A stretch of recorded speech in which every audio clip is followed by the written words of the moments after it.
नाथ नील नल कपि दो भाई, लरिकाई ऋषि आशीष पाई। मित्रों नमस्कार, संस्कृताय ज्ञान भारती क्लासेज में आप सभी मित्रों का बहुत बहुत स्वागत है। मित्रों इस समय हम लोग पढ़ रहे हैं नीति शतक की जो आखिरी पद्धति है कर्म पद्धति, और कर्म पद्धति के बाद हम लोग पढ़कर समापन करेंगे।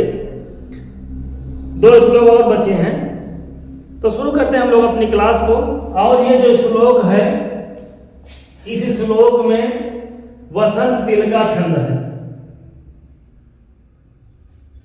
वसंत तिल का छंद में होते हैं 14 वर्ण, 8 और 6 वर्ण पर होती है यति। तो वसंत तिल का छंद का हम लोग पहले लक्षण देख लेते हैं। उक्ता वसंत तिलका तब जा जगोगा, उक्ता वसंत तिलका तब जा जगोगा, भीमं वनं भवति तस्य पुरं प्रधानम्, भीमं वनं भवति तस्य पुरं प्रधानम्, सर्वो जनः स्वजनतामुपयाति तस्य, कृत्स्ना च भूर्भवति सन्निधिरत्नपूर्णा, यस्यास्ति पूर्वो सुकृतं विपुलं नरस्य, भीमं वनं भवति तस्य पुरं प्रधानम्, सर्वो जनः स्वजनतामुपयाति तस्य, कृत्स्ना च भूर्भवति सन्निधिरत्नपूर्णा, कृत्स्ना च भूर्भवति सन्निधिरत्नपूर्णा, यस्यास्ति पूर्वो सुकृतं विपुलं नरस्य, उक्ता वसंत तिलका तब जा जगोगा।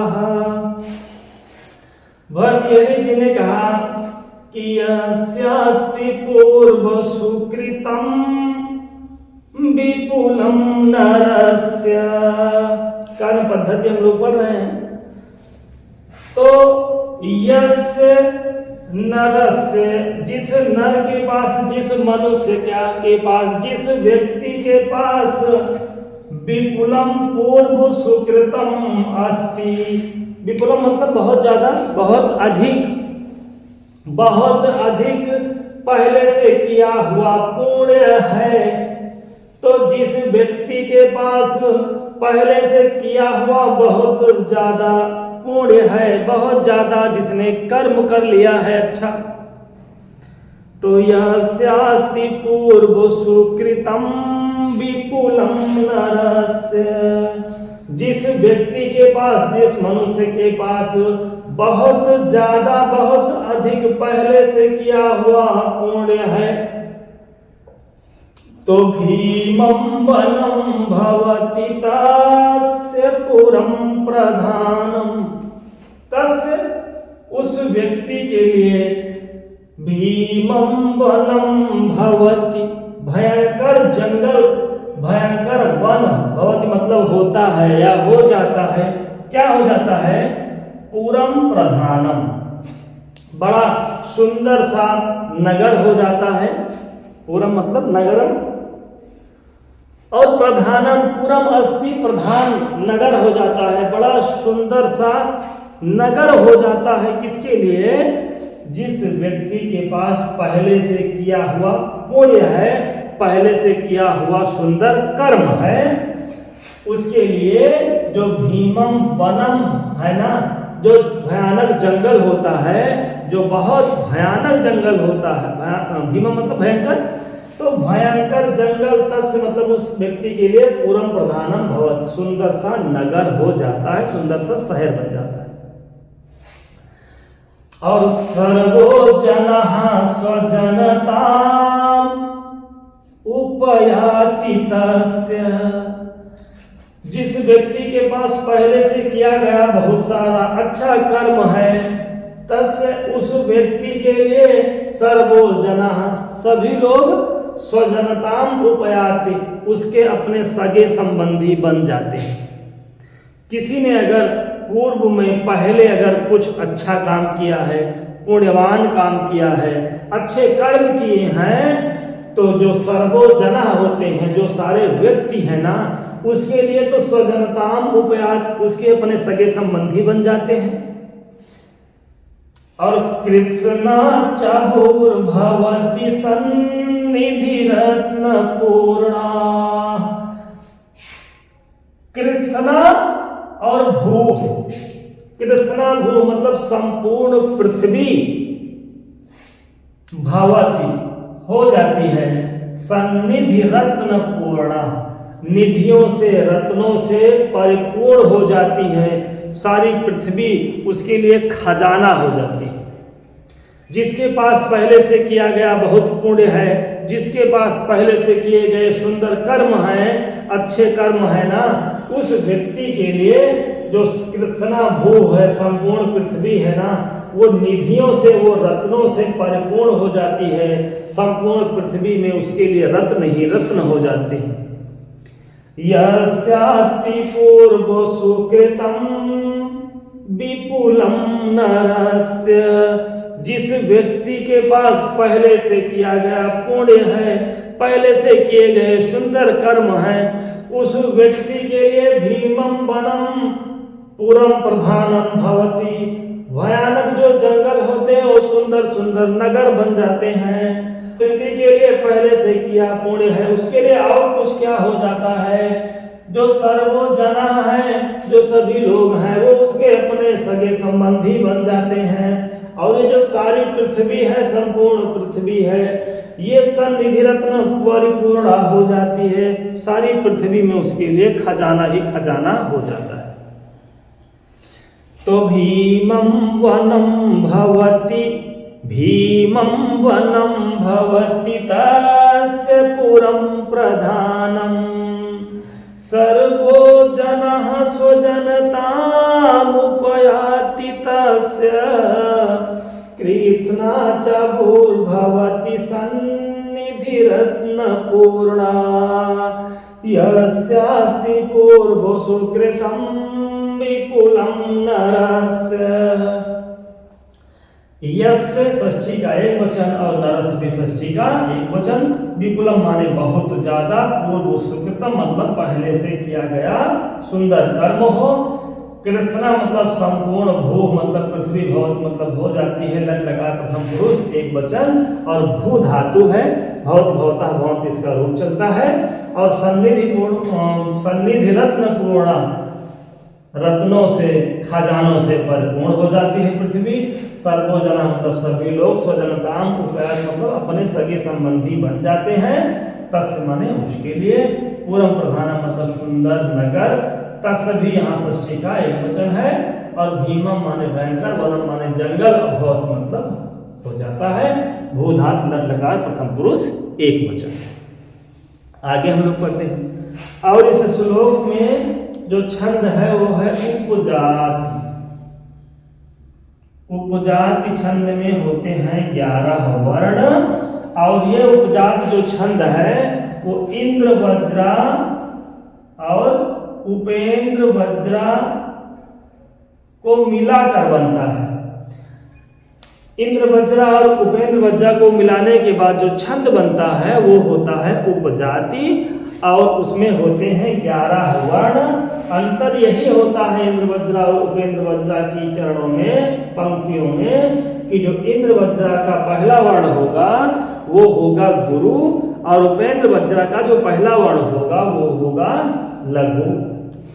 वने में वह लघु है, ये उपेंद्र वज्रा की है। महारणवय में मां, ये भी लघु है, ये भी उपेंद्र वज्रा की है।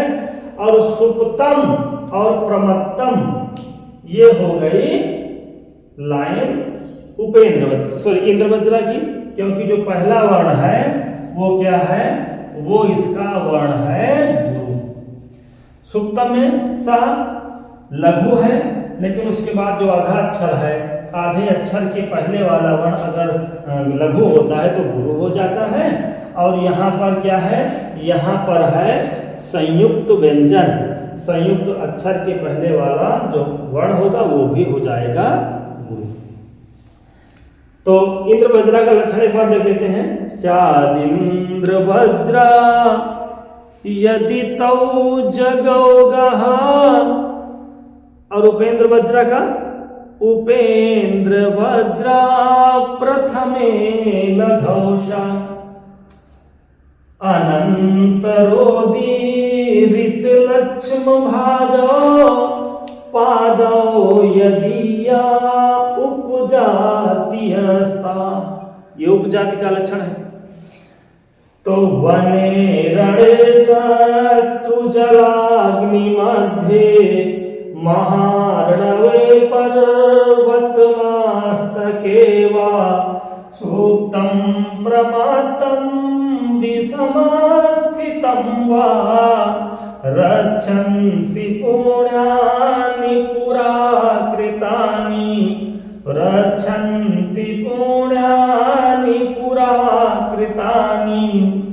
स्यादिंद्र वज्रा यदि तौ जगौगः उपेंद्र वज्रा प्रथमे लघौषा और अनंतरोदीरित लक्ष्म भाजो पादौ यदीया उपजातियस्ता। तो रक्षन्ति पुण्यानि पुराकृतानि और रक्षन्ति पुण्यानि पुराकृतानि। पुराकृतानि पुण्यानि रक्षन्ति, पुराकृतानि पुण्यानि रक्षन्ति। पहले से किया हुआ पुण्य ही, पहले से किया हुआ अच्छा कर्म ही रक्षा करता है। पूर्व में किया हुआ जो अच्छा कर्म होता है वही रक्षा करता है। रक्षन्ति पुण्यानि पुराकृतानि, रक्षन्ति पुण्यानि पुराकृतानि। पुराकृतानि पुण्यानि रक्षन्ति, पहले से किया हुआ अच्छा काम ही रक्षा करता है। और कहाँ कहाँ रक्षा होगी अच्छे कर्म से? वने वने रणे, वन में होगी। अगर आप जंगल में हैं और आपको कोई कष्ट है तो अगर इसके पहले आपने कोई पुण्य काम किया है तो फिर वहां पर आपकी रक्षन्ति मतलब रक्षा हो जाएगी। वने और रणे, रण में भी, युद्ध क्षेत्र में भी अगर आप युद्ध में युद्ध कर रहे हैं तो फिर वहां क्या होगा, वहां पर भी जो आपका पहले से किया हुआ पुण्य है वो आपकी रक्षा करेगा। और वने रणे शत्रु जल अग्नि मध्य, शत्रुओं के बीच में अगर आपको कोई कष्ट है और आपने कोई अच्छा पूर्ण काम किया है इसके पहले तो फिर शत्रुओं के बीच में भी आपकी रक्षा होगी। जल में आपको कोई समस्या है, जल में डूब रहे हैं, वहां पर कोई विपत्ति आ जाएगी तो मान लो वहां भी कोई समस्या आ गई तो वहां भी आपको जो पुण्य कर्म है वो रक्षा कर देगा। अग्नि मध्य, और आग लाग हो, मान लो आग के बीच में हो तो वहां भी पहले से किया गया पुण्य आपको बचा लेगा। वने रणे अशत्रु जल अग्नि मध्य महाअर्णवे, महाअर्णव, अर्णव मतलब होता है समुद्र और महाअर्णव मतलब महासमुद्र में, बहुत बड़े समुद्र में, घोर समुद्र में। और पर्वत मस्तके वा, पर्वत पर नहीं, पर्वत के ऊपर मस्तक, मस्तक मतलब शिखर, एकदम पर्वत के शिखर पर वहां भी क्या होगी, रक्षन्ति मतलब रक्षा होगी। और सुप्तम मतलब सोए गए, सोते हुए मान लो कोई समस्या आ गई, कमाया वहां लागे कोनो सपन अपन गलत देख लियो तो फिर वहों कहीं का पहले से किया हुआ पुण्य आपको रक्षा करेगा। सुप्तम सोए होने पर, अप्रमत्तम प्रमत्त की अवस्था में, मान लो कहीं आप असावधान हैं, सतर्क नहीं है, तो वहां भी रक्षा होगा। और चाहे विषम स्थितम हो, चाहे जितनी भी विषम परिस्थिति क्यों ना आ जाए, अगर आपने पहले से किया हुआ कुछ अच्छा काम है, आपके पास पहले से किए गए कुछ अच्छे कर्म हैं, तो फिर वो आपकी रक्षा करते हैं। कहाँ कहाँ करते हैं? तो भरतेरी जी ने बता दिया कि वन में, रण में, जंगल में, युद्ध भूमि में, शत्रुओं के बीच, जल में, अग्नि में, महाअर्णव, महान समुद्र में, घोर समुद्र में, पर्वत मस्तके, पर्वत शिखर पर, सोए हो चाहे असावधान हो, और चाहे जितनी विषम परिस्थिति में आप पड़े हो, अगर आपने पहले से कुछ अच्छे काम किए हैं तो फिर समझ लीजिए वही आपकी रक्षा करेंगे। तो वने रणे शत्रु जलाग्नि मध्य, महार्णवे पर्वत मस्तके वा, सुप्तम प्रमत्तम विषमस्थितं वा, रक्षन्ति पुण्यानि पुराकृतानि, रक्षन्ति पुण्यानि पुराकृतानि। तो हम लोग नीति शतक के 101 श्लोक जो ताड़ीस झा में है, उसके जो 101 श्लोक हैं वो हम लोग पढ़ चुके हैं, और जितनी भी पद्धतियां हैं नीति शतक में वो हम लोग सब एक एक करके पढ़े हैं। कोई भी श्लोक अभी छूटा नहीं है। अभी कुछ परिशिष्ट श्लोक हैं जो प्रक्षिप्त हैं, इसकी अगली क्लास वाले में हम लोग उसको भी देख लेते हैं, 2-4 क्लास में उसको भी हम लोग पढ़ लेंगे। तो मित्रों, आज की क्लास में बस इतना ही। मिलते हैं अगली क्लास में, तब तक के लिए नमः संस्कृताय, धन्यवाद।